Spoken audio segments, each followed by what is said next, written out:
We don't have fences or borders because we dislike the people on the other side of it. We have fences and borders because we love the people that are on this side of it. The fencing is an enhancement to agent safety. We've been seeing an increase in agent assaults this year.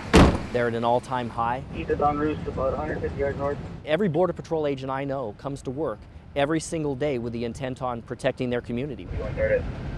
We face all types of threats from the south side. There are the smuggling cartels that smuggle aliens are the exact same people that smuggle the narcotics, and they're very heavily armed, and they don't have any problem using deadly force.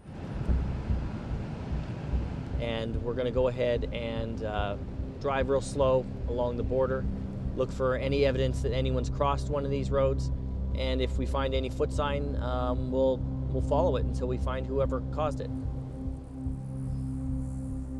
A lot of beauty in the desert. And you know, there are days where you're absolutely, at some point during the day, you're absolutely terrified. Yeah, copy. 118, 119 will be clear, O'Neill. And then there are some days where you know you're trying to fight the boredom and you know, get through the shift. Working with the Border Patrol, you're providing public safety not only for the people in the direct border areas, but for the interior. We have lots of people that cross the border that have prior convictions in the United States for crimes ranging from drug offenses to murder.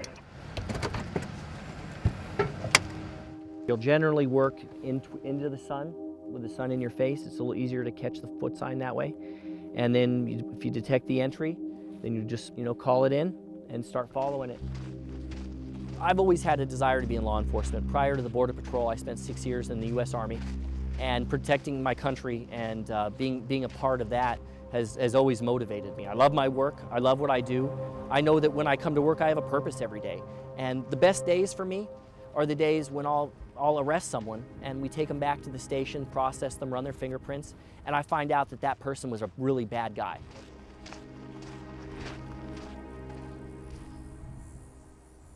And you know, no barrier is a be-all, end-all that's going to prevent all illegal activity. However, what it does is it allows us time to interdict the attempt to enter the country illegally, and it acts as a speed bump.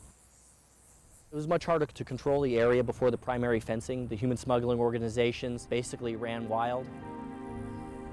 There are areas right now that really need some sort of barrier, whether it's fencing or a quote-unquote wall. There are areas that are virtually unpoliced, and they create these pathways for people to come into the country illegally, and people whose purposes aren't known. I'd say this is absolutely necessary. Any country that's not willing to protect its own people by securing its borders isn't doing a very good job of public safety.